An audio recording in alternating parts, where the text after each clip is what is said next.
지금 그 뭐죠? 저희가 이야기를 준비한 것도 있지만 여러분들 댓글 보면서 또 소통하고 싶은 그런 욕심도 많기 그럼요. 때문에 가끔 여러분들이 질문 던지시는 것 중에 우리가 이야기를 해볼 만한 게 있으면은 이렇게 집어서 얘기를 할게요. 지금 황우경 님이 뭐라고 말씀하셨냐면 학원쌤들이나 수능쌤들이 말씀하시는 거 들어보면 학습은 학습이라고 생활 영어가 다는 아니라고 우리나라에서 살려면 수능 공부는 별도로 해야 된다. 미리 학습을 시켜야 된다라고들 하세요. 엄마표로 귀만 뚫어주면 되지 않을까 생각했는데 과연 학습은 언제부터 시켜야 할까요? 이런 질문하셨거든요. 근데 이게 바로 우리가 오늘 토론해야 될 것 중에 굉장히 중요한 그럼요. 꼭지 중에 하나인데 뭐냐면 이게 엄마표 영어를 이 좋은 걸 왜 안 하나라는 생각을 하다가 제가 어떤 뿌리를 발견했냐면 '아 이게 영어 목표가 다르구나.' 그러니까 엄마표 영어를 추구하는 사람들의 목표와 학원에 가서 이렇게 체계적으로 영어를 배워야 한다. '영어를 학습적으로 접해야 한다.'라고 생각하시는 분들의 목표가 좀 다르더라고요. 그렇죠. 다르죠. 그러니까 이렇게 '학원에 가서 영어를 학습해야 한다.'라고 주장하시는 분들은 이 아이가 중고등학교 가서 내신 잘 받고 고등학교 가서 수능 점수도 잘 받아서 대학 입시를 성공적으로 하게 되는 거. 그게 내가 엄마로서 아이한테 꼭 해 줘야 될 그런 의무라고 생각한다 하시는 분들이 있고 근데 저처럼 이렇게 엄마표 영어를 처음부터 선택하고 쭉 밀고 나가시는 분들의 목표는 뭐냐면 수능 영어가 아닌 거예요. 수능 영어나 뭐 중고등학교 내신 영어 점수가 목표가 아니라 이 아이가 영어가 다 들리고 영어를 말할 수 있고 편안하게 우리 소설책 읽듯이 영어 원서를 읽고 그리고 중요한 때 자기가 영어로 술술술술 쓸 수 있고 그러니까 영어를 모국어처럼 편안하게 쓰는 게 목표인 거예요. 그러니까 이렇게 목표가 다르면 당연히 다른 방법을 선택하게 되겠죠. 그래서 오늘 이 방송을 들으시는 분들은 우선 목표를 우리가 뭐로 잡을 거냐면요. 수능 영어는 이제 덤으로 되는 거고 듣고 말하고 읽고 쓰는 살아있는 영어를 가능하게 하는 실용 영어를 가능하게 하는 영어를 만드는 그런 목표를 가지고 있는 엄마들이라도 그렇게 전제를 깔고 그러기 위해서 어떤 선택을 하는 것이 좋은가라는 얘기를 하고 싶어요. 그리고 여기서 이런 얘기 하셨잖아요. "수능 공부는 별도니까 미리 학습을 시켜야 된다." 수능 공부에 대한 미리 학습을 시킨다면 몇 살 때부터 해야 된다고 생각하세요? 저는 사실은 전 또 이거 여기서 또 들어가면 또 다른데요. 저는 그러니까 우리가 실용 영어, 그러니까 엄마표 영어는 실용 영어고 입시 영어라고 해서 두 개로 나눌 수 있지만 저는 입시 영어에서는 또 들어가면 수능 영어와 내신 영어는 또 다르다고 생각해요. 맞아요. 달라요. 네. 예. 수능 영어는 완전 문해력 테스트고 이게 우리나라 언어 영역하고 똑같아서 이제 근데 입시 영어는 뭐 문법이라든지 여러 가지 그 기술적인 것들을 더 알아야 되는 것도 있고 그래서 좀 다르다고 보는데 어찌 됐건 이거는 어느 시점인가는 해야 되고 저는 현재는 아직까지 초등학교 5학년인데도 안 하고 있습니다. 안 하고 있고 저는 중학교 가서 해도 절대 늦지 않는다는 확신이 있고요. 점점 확신이 있습니다. 근데 현재 같은 경우는 뭐 아시는 것처럼 이제 영어 유튜브나 아니면 넷플릭스 영상을 통해서 듣기를 초점을 맞춰 왔고 대신 책은 많이 안 하는데 왜냐하면 저는 현서가 문해력은 한글책으로 지금 이미 굉장히 잘 쌓아왔다고 생각하거든요. 그래서 왜냐하면 영어책을 좋아하고 재밌게 읽으면 완전 좋지만 그게 너무 좋지만 근데 그렇게 막 재미있게 또 영어책을 읽진 않아서 그냥 한글책으로 문해력을 높였고 이제 그 영어는 듣기로 이렇게 했었죠. 그래서 이렇게 한 경우는 이제 우리 엄마표에서 하는 분들은 아마 이런 부분들이 많으실 텐데 저는 중학교 가서 해도 절대 늦지 않다고 생각합니다. 네. 네, 중학교 가서 해도. 여러분 잠깐 질문 멈춰 봐요. 이제 저기 여러분들끼리 노는 거 그만. 우리 중요한 얘기 할 테니까 요 얘기 같이 해 봐요. 지금 현서 아빠가 영어의 목적이 입시 영어냐 아니면은 실용 영어냐라는 관점에서 볼 때 엄마표 영어는 대부분 이제 실용 영어, 진짜 듣고 쓰고 말하고 읽는 그런 살아있는 영어를 잘했으면 좋겠다. 소통을 위한 영어를 잘했으면 좋겠다라는 목표를 갖고 있기 때문에 엄마표 영어를 선택하는 건 당연한 건데 아니다. 나는 입시 영어도 잘했으면 좋겠다라고 생각하는 경우 이제 아이를 언제부터 그럼 중학교 내신, 고등학교 내신 플러스 수능 그 영어를 미리 학습을 시켜야 된다고 하는 사람들이 도대체 몇 살에 시켜야 하냐라고 질문했을 때 현수 아빠는 중학생이라고 했어요. 그쵸? 저 같은 경우에는 저는 두 아이를 다 이미 한 애는 대학교 갔고 지금 둘째는 이제 고등학교 1학년, 고등학교 3학년인데 그러니까 그런 걸 다 겪어봤잖아요. 근데 엄마들이 엄마표 영어 하면서 아무리 실용 영어가 좋다고 해도 학교 영어를 따라가지 못하면은 그게 무슨 소용이냐라고 해서 나중에 후회하니까 빨리 학원 보내라 이렇게 말씀하시는 분이 있는데 그렇지가 않아요. 내신 영어 같은 경우에는 방금 말했던 것처럼 내신 영어랑 수능 영어의 차이는 여러분들 아실 거예요. 내신 영어는 교과서를 테스트하는 거예요. 교과서에 있는 내용을 이 아이가 잘 소화를 했는지 여부를 테스트하고 있기 때문에 우선 범위가 있어요. 시험 범위가. 그러니까 1, 2, 3과 그것만 달달달달 외우면 돼요. 그래서 그 중고등학교 내신 학원에서 하는 게 그거예요. 달달달 그쵸. 외우는 공부. 그리고 또 하나는 수능인데 수능은 그야말로 처음 보는 지문을 가지고 순식간에 그 문제를 풀고 정답을 찾아내야 되는 거예요. 그렇기 때문에 말씀하신 것처럼 내신 영어는 영어를 못해도 성실하고 십회독하고 달달달 외울 수 그쵸. 있는 그런 공부 습관이 있는 아이들은 사실 고득점을 받을 수가 있죠. 반면 엄마표 영어하는 애들은 너무 쉬운 중학교 영어 본문인데 10회독을 할 리가 만무하고 그쵸. 안 해요. 너무 쉽기 때문에 방심하고 있다가 그 판원 함정에 다 빠지기 때문에 중학교 때 맞아요. 갑자기 아이들 영어 성적이 뭐야 이거 맞아요. 80몇 맞아요. 점이 웬 말이야 막 이렇게 생각을 하는 건데 그거는 그 아이의 영어 실력을 반증하는 그런 성적표가 아니에요. 그쵸, 그쵸. 예. 그러니까 시험에 뭐 스킬이 부족한 것도 아니고 이거는 변별력을 위해서 약간 기형적으로 내는 문제들이 많기 맞아요. 때문에 함정 문제를 자꾸 그쵸. 만드는 거죠. 그 뭐랄까요. 교육열이 치열한 지구 그런 지역의 학교에서는 점수가 좀 형편없이 나오긴 할 거예요, 그럴 놀랄 수밖에 정도로. 없죠. 그래도 놀라지 마시고 오히려 아이한테 이게 네 영어 성적을 이 성적이 이 점수가 너의 영어 실력을 방증하는 건 아니야. 이렇게 맞아요. 오히려 엄마가 맞아요. 말해 줄 수 있는 그런 지혜가 있어야 되고 근데 문제는 수능 독해 문제인데요. 이게 보통 어려운 게 아닌데 왜 어렵냐면 우선 영어를 길게 텍스트를 읽어본 경험이 없는 아이들의 경우 이게 속독이 안 돼요. 해석도 안 되고 이제 소위 말해서 영어 문해력이 없는 경우에는 문제 풀기가 굉장히 어려운데 방금 말씀하신 것처럼 이 영어 문해력은 그럼 어떻게 해서 키워지는 것인가? 현수 아빠께서는 한글책. 한글책을 모국어책을 많이 읽고 거기서 그친 것이 아니라 대화를 많이 나눴잖아요. 대화를 굉장히 많이 하는 편이죠. 근데 최근의 연구 동향을 한번 여러분들 검색해서 한번 살펴보세요. 문해력을 키우려면 무엇을 키워줘야 되는지. 그러니까 어떤 분들은 어휘가 부족하기 때문에 요즘 아이들 문해력이 심각하다. 그래서 어휘를 갑자기 한자를 갑자기 외워야 된다 이렇게 얘기를 하는데 그건 정말 인간은 너무 단순하게 생각한 거예요. 우리가 영어를 그러니까 단어를 외우고 어휘를 외운다고 해서 갑자기 우리가 문해력이 생기는 그런 일은 없고요. 책을 많이 읽어야 되는데 책 읽는 거 싫어하고요. 그러면 신문이 대안이 되니까 신문을 읽고 대화를 많이 나누자. 그런 대안을 제시하곤 하는데 뜻밖에도 이 문해력을 키워주는 게 듣기라는 주장도 있어요.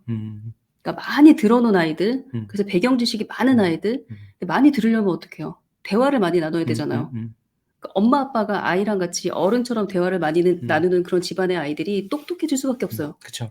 왜냐하면 주워 들은 게 많기 때문에 배경 지식도 많고 배경 지식이 많은 배경 지식을 많이 들은 아이들, 듣기를 많이 한 아이들, 의외로 읽기보다 듣기를 많이 한 아이들이 어떤 책을 손에 쥐어주고 어떤 지문을 쥐어줘도 이게 넘어가는 거예요. 그게 바로 문해력. 저는 지금 하고 싶은 말이 너무 많은데. 빨리 말해봐, 빨리 말해봐. 지금 누가 자, 많이 이제 말하나? 보세요.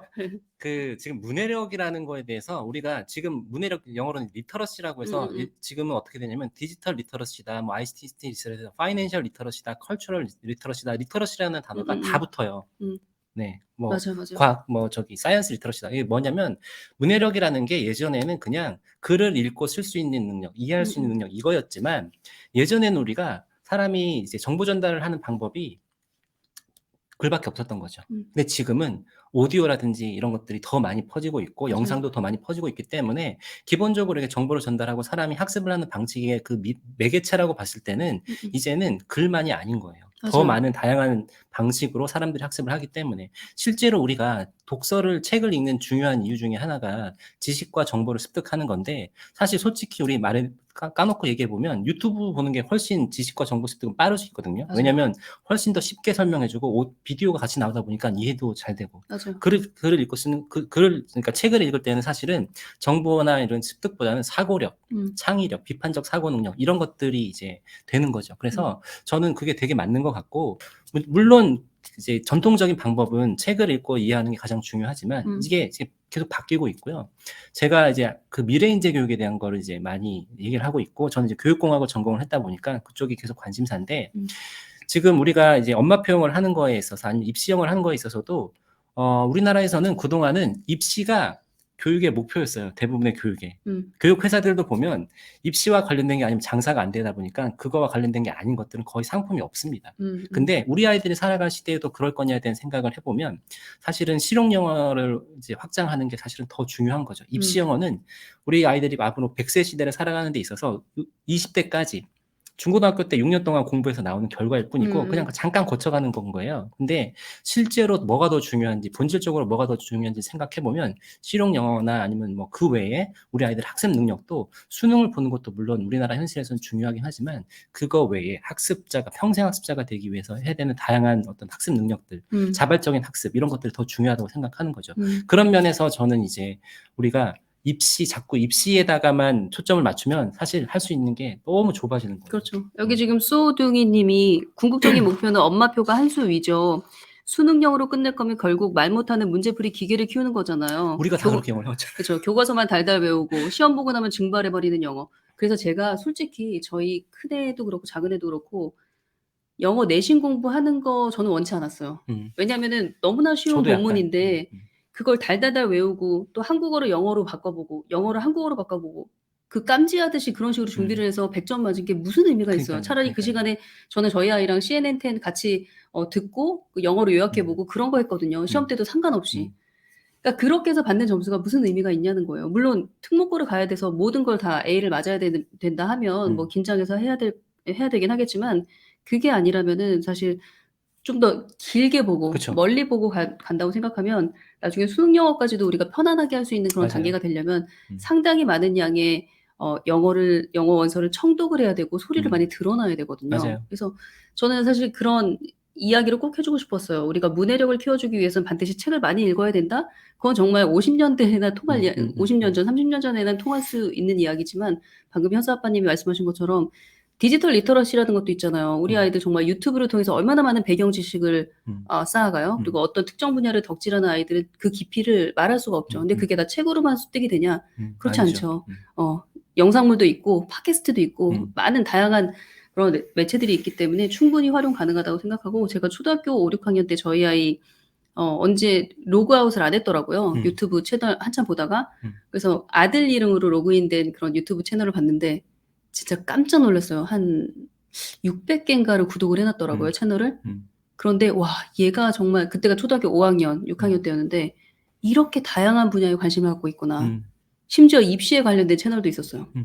초등학교 5학년 때. 그리고 경제, 경영, 그리고 영화에 관련된 채널도 있었고 그 내셔널 지오그래픽 그쪽 채널도 많았고 약간 서바이벌 같은 그런 채널들도 굉장히 많았어요. 그래서 저는 그래서 저희 아이가 유튜브를 오래 보고 있을 때 그렇게 크게 걱정하진 않았어요. 왜냐면은 우리가 백과사전 보고 우리가 책 읽었던 거랑 크게 다를 게 없다라는 생각을 하기도 했고 또 뉴스 같은 그런 매체를 볼 때도 크게 걱정을 안 했던 게 요즘 애들은 댓글을 읽으면서 그 뉴스의 진위를 또 나름대로 분별하더라고요. 굉장히 그래서 중요하죠. 그래서 그런 걸 보면서 아, 누가 핸드폰 하루 종일 들고 있는 아이를 비난할 수 있는가? 그러니까 그 핸드폰을 가지고 이 아이가 어떤 컨텐츠를 소비하느냐에 따라서 이 그럼요. 격차가 완전 나는 거고 천양지차가 나는 건데 무조건 아이들한테서 핸드폰을 빼앗는 그런 어른이 우리 엄마면 난 얼마나 답답할까?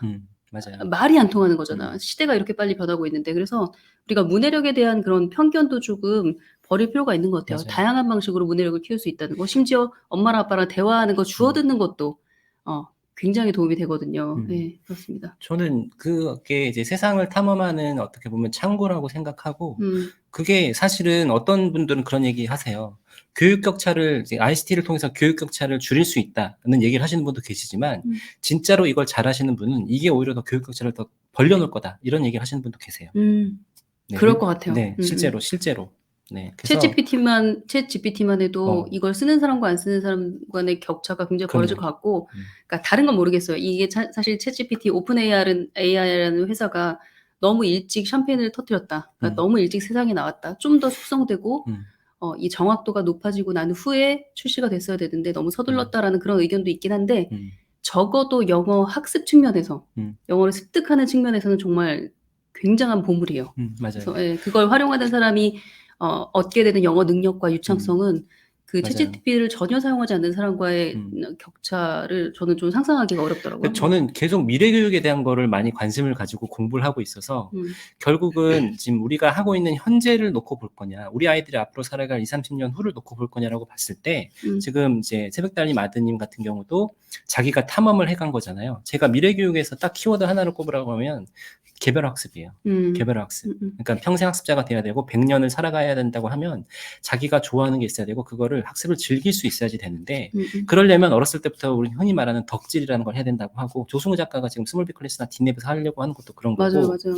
그게 돼야지 끝까지 가보고 자기가 어떤 문제를 해결하는 능력이 생기고 자기가 좋아하는 정말 좋아하는 것들이 생기고 그런 성공 경험을 통해서 다른 것도 하게 되고 그런 거다 보니까 아이들이 스스로 할 수 있게 뭔가 만들어주는 환경을 이제 주어줘야 되는데 우리는 그게 아니었죠. 우리 과거 지난 세대에서 는 성공 방정식이 딱 있었잖아요. 좋은 대학교 가고 좋은 남들이 알아줄 만한 직업을 갖거나 대기업이나 공기업 가면은 인생이 필 거다. 근데 우리 부모 세대에는 그게 맞았지만 이제는 우리 세대는 살아보니까 그게 어느 정도는 아니라는 걸 알게 됐고 우리 아이들이 살아갈 20, 30년 후는 또 완전 달라질 거라는 거죠. 그래서 네, 과거에 했던 공식이 이제 더 이상 그 워킹을 안 하는 시대가 점점 돼가고 있기 때문에 우리가 이런 흐름을 잘 보고 아이들 교육이건 영어 교육이건 이제 시켜야지 되는데 아직 이제 우리한테는 아직도 그거에 대한 확신이 없으시기 때문에 엄마들이 많이 불안해 하시고 또 정보가 너무너무 많아서 해야 될 게 한 1000개쯤 돼요. 맞아요. 그러니까 계속 불안한 것 같아요. 네. 지금 다들 마음이 불안하고 조급해 하다 보니까 방향성, 우리가 인생을 살아보니까 사실은 속도보다는 방향이 중요하다는 걸 다들 알고 맞아요. 계시지만 지금 다들 속도 얘기만 하고 계신 거예요. 선행학습도 보면 결국 속도고 뭔가를 빨리 해야 된다. 파닉스는 7살에 해야 되고 뭐 이제 저기 3학년 됐으면 뭐 AR 지수 한 2점 더 책은 읽어야 되고 이런 게 다 사실은 방향성보다 속도거든요. 근데 전 너무 안타까운 게 이거 초등학교 2, 3학년 애들이 어눌해 보이는 요때만 지나가면은 초등학교 4, 5, 6학년 고학년 때 되게 꽃을 피우거든요. 그러니까요. 그러니까 예를 들어서 우리 아이가 야 입시는 그래도 텍스트를 읽어야지 문제를 푸는 건데 우리 초등학교 2학년 우리 아이 내지는 초등학교 3학년 우리 아이 해리포터는 원서로 듣는데 스토리텔을 듣는데 책을 안 읽는단 말이야. 그래서 조급해하는 마음을 잠깐 접어두고 그래 믿는 셈 아니 뭐죠? 믿지는 셈 속는 셈 치고 이 한국어만 속는 셈 치고 새벽달이 초등학교 3학년 때까지는 그냥 봐주라고 했어. 한번 해보세요. 그러면은 초등학교 4학년 때 어떤 일이 일어나냐면 초등학교 3학년 때 해리포터를 스토리텔로 원서 500번 들은 아이가 초등학교 4학년 때 5학년 때 말없이 해리포터 책을 묵독해요. 그러니까요. 그러니까 텍스트를 읽는 거는 그 뇌가 딱 바뀌면 정말 너무너무 쉽게 되는 건데 정말 중요한 건 뭐냐면 많이 듣는 것. 의외로 많이 듣는 게 아이들 문해력 향상의 비결이에요. 그래서 네. 여러분들 그걸 꼭 기억을 해주셨으면 좋겠어요. 오늘